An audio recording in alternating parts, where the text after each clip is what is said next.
ಮಹಿಳೆಯರ ಸ್ವಾವಲಂಬನೆಗಾಗಿ ಸರ್ಕಾರ ಯಾವ ರೀತಿ ಕಾರ್ಯಕ್ರಮಗಳನ್ನು ನಡೆಸುತ್ತೆ? ಇಲ್ಲ, ಮಹಿಳೆಯರನ್ನ ಯಾವುದೇ ಕಲ್ಯಾಣ ಸರ್ಕಾರಗಳು ವಿಶ್ವಸಂಸ್ಥೆಯಿಂದ ಒಳಗೊಂಡು ಎಲ್ಲ ದೇಶಗಳಲ್ಲಾಯಿತು, ನಮ್ಮ ದೇಶದಲ್ಲೂ ಆಯಿತು, ಮಹಿಳೆಯರ ಒಳಗೊಳ್ಳುವಿಕೆ ಮತ್ತು ಪ್ರಾತಿನಿಧ್ಯವನ್ನು ಖಾತ್ರಿಪಡಿಸ್ಕೋಬೇಕು ಅಂತ ಸರ್ಕಾರ ಮಹಿಳಾ ಮತ್ತು ಮಕ್ಕಳ ಕಲ್ಯಾಣ ಇಲಾಖೆಯಿಂದ, ಅದರ ಹೊರತುಪಡಿಸಿ ಎಲ್ಲ ಇಲಾಖೆಗಳಲ್ಲೂ ಕೂಡ 33% ಮಹಿಳೆಯರ ಪ್ರಾತಿನಿಧ್ಯ ಇರಲೇಬೇಕು. ಒಂದು ಅವ್ರದ್ದು ಜನಪ್ರತಿನಿಧಿಗಳ ಒಂದು ಭಾಗವಹಿಸುವಿಕೆನೂ ಅಷ್ಟೇ. ಈಗ ಪಂಚಾಯತಿಯಿಂದ ಮೊದಲುಗೊಂಡು ಜಿಲ್ಲಾ ಪಂಚಾಯತಿವರೆಗೂ ಈಗಾಗಲೇ ಇದೆ. ಅದರ ಹೊರತಾಗಿ ಕಲ್ಯಾಣ ಕಾರ್ಯಕ್ರಮಗಳಲ್ಲಿ ಮಹಿಳೆಯರ ಪ್ರಾತಿನಿಧ್ಯವನ್ನು ಸರ್ಕಾರ ಖಾತ್ರಿಪಡಿಸ್ಕೊಳ್ತಾನೆ ಇದೆ. ಮತ್ತು ಅದಕ್ಕೋಸ್ಕರ ನೋಡಲ್ ಇಲಾಖೆ ಅಂತ ಮಹಿಳಾ ಮತ್ತು ಮಕ್ಕಳ ಕಲ್ಯಾಣ ಇಲಾಖೆ ಇದೆ. ಹೊರತಾಗಿ ಉಳಿದ ಎಲ್ಲ ಇಲಾಖೆಗಳಲ್ಲೂ ಕೂಡ ಅವಕಾಶಗಳಿದೆ. ಮಹಿಳೆಯರಿಗೂ ಕೂಡ ಈಗ ಇದು ಚೇಂಜ್ ಆಗಿದೆ. ಉದ್ಯೋಗಂ ಪುರುಷ ಲಕ್ಷಣಂ ಅನ್ನುವ ಒಂದು ಏನು ನಮ್ಮದು ಸೇಯಿಂಗ್ ಇತ್ತು, ಅದು ಚೇಂಜ್ ಆಗಿದೆ. ಮಾನವರ ಲಕ್ಷಣ ಅಂದರೆ ಉದ್ಯೋಗ, ಮಾನವರು ಅಂದರೆ ಹೆಣ್ಮಕ್ಳು ಗಂಡ್ಮಕ್ಳು ಎಲ್ಲರೂ ಸೇರ್ತೀವಿ, ಎಲ್ಲರೂ ಕೂಡ ಕೆಲಸ ಮಾಡಬೇಕು ಅಂತ ಅಂದಾಗ, ಎಲ್ಲರೂ ಆರ್ಥಿಕವಾಗಿ ಸಬಲರಾದಾಗ, ಮತ್ತು ನಾವು ಕೂಡ ನಮ್ಮ ಸರ್ಕಾರಕ್ಕೆ ನಮ್ಮದು ಕೊಡುಗೆ ಅಂತ ಸಿಕ್ಕಾಗ ಆ ಒಂದು ಪ್ರೋಗ್ರೆಸಿವ್ ರೇಟ್ ಜಾಸ್ತಿ ಆಗುತ್ತೆ. ಹಂಗಾಗಿ ಅವರವರಿಗೆ ಏನು ಸ್ಟ್ರೆಂತ್ ಇದೆ ಅದನ್ನು ಬಳಸ್ಕೊಂಡು ಈಗಾಗಲೇ ನಮ್ಮ ಹೆಣ್ಮಕ್ಳು ತುಂಬ ಶ್ರಮವಹಿಸಿ ಇಲ್ಲಿವರೆಗೆ ಏನು ವೇಗ ಹಿಂದೆ ಇತ್ತು ಅದ್ರ ಡಬಲ್ ವೇಗದಲ್ಲಿ ಮುಂದೆ ಬರ್ತಾ ಇದ್ದಾರೆ. ಅದೊಂದು ಆಶಾದಾಯಕ ಬೆಳವಣಿಗೆ ಕೂಡ. ನೀವು ಮೊನ್ನೆ ಎಲ್ಲ ಮಾಧ್ಯಮಗಳಲ್ಲೂ ಕೂಡ ಅದು ಬಂದಿತ್ತು, ನೀವು ಗಮನಿಸಿರ್ತೀರ, ನಮ್ಮ ಕೇಳೋಗರು ಕೂಡ ಗಮನಿಸಿರ್ತಾರೆ.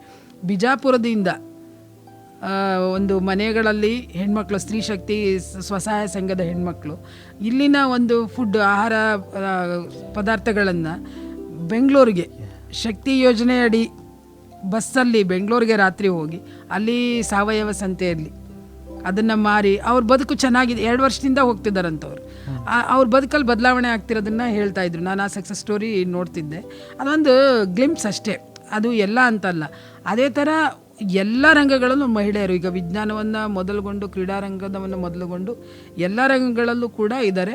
ಅದಕ್ಕೆ ಪೂರಕವಾಗಿ ನಾವು ಮನೆಗಳಲ್ಲಿ ಮತ್ತು ಶಾಲೆಗಳಲ್ಲಿ ಒಂದು ಜೆಂಡರ್ ಬಯಾಸ್ ಇರಲಾರ್ದಂಗೆ, ಮತ್ತು ಮನೆಯಲ್ಲೂ ಕೂಡ ಕೆಲಸಗಳ ಮಾಡುವಾಗ ಇದು ಮಗ ಮಾಡುವ ಕೆಲಸ, ಇದು ಮಗಳು ಮಾಡುವ ಕೆಲಸ ಅನ್ನುವ ಭೇದ ಮಾಡಲಾರ್ದಂಗೆ ಕೆಲಸಗಳ ಹಂಚಿಕೆಯನ್ನು ಬಾಲ್ಯದಿಂದ ನಾವು ಮಕ್ಕಳಿಗೆ ಮಾಡಿಕೊಟ್ರೆ, ಈಗ ಮನೇಲಿ 4 ಜನ ಇದ್ದರೆ 4 ಜನನು ಶೇರ್ ಮಾಡ್ತಾರೆ ಅಂತ ಅಂದರೆ ಅವ್ರು ಮುಂದಿನ ದಿನಗಳಲ್ಲಿ ಹಾಗೆ ಇರ್ತಾರೆ, ಮುಂದಿನ ಬದುಕು ಅವ್ರದ್ದು ಹಾಗೆ ಇರುತ್ತೆ. ಇಲ್ಲ, ಇದು ಹೆಣ್ಮಕ್ಳೇ ಮಾಡ್ತಾರೆ, ಇದು ಅಡುಗೆ ಹೆಣ್ಮಕ್ಳೇ ಮಾಡಬೇಕು, ಹೊರಗಡೆ ಕೆಲಸ ಗಂಡ್ಮಗನೇ ಮಾಡಬೇಕು ಇಂತ ಅಂದಾದಾಗ ಅವ್ರ ಬದುಕನ್ನು ಮುಂದಿನ ದಿನಗಳಲ್ಲಿ ಎದುರಿಸುವಾಗ ಕಷ್ಟ ಆಗುತ್ತೆ.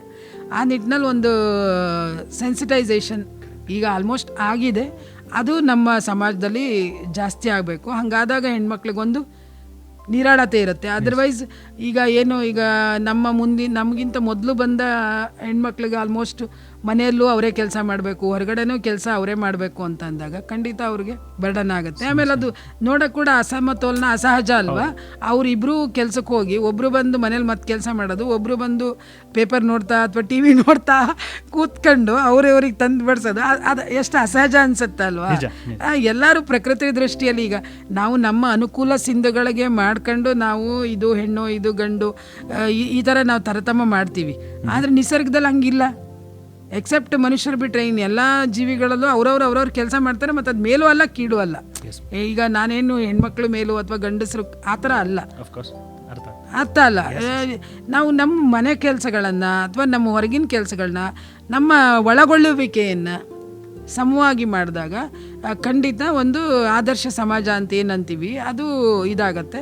ಆ ಥರ ಇದ್ದಾಗನೇ ಬದುಕಿಗೆ ಅಥವಾ ದೇಶಕ್ಕೂ ಕೂಡ ಒಳ್ಳೆ ರೀತಿ ಇರ್ತದೆ. ಆ ನಿಟ್ಟಿನಲ್ಲಿ ಎಲ್ಲ ಇಲಾಖೆಗಳು ಕೆಲಸ ಮಾಡ್ತಿದ್ದಾವೆ. ಸಮಾಜ ಕೂಡ ಅದಕ್ಕೆ ಪೂರಕವಾಗಿ ಸ್ಪಂದಿಸಬೇಕು. ಎರಡೂ ಕಡೆಯಿಂದ ಆದಾಗ ಆ ವೇಗ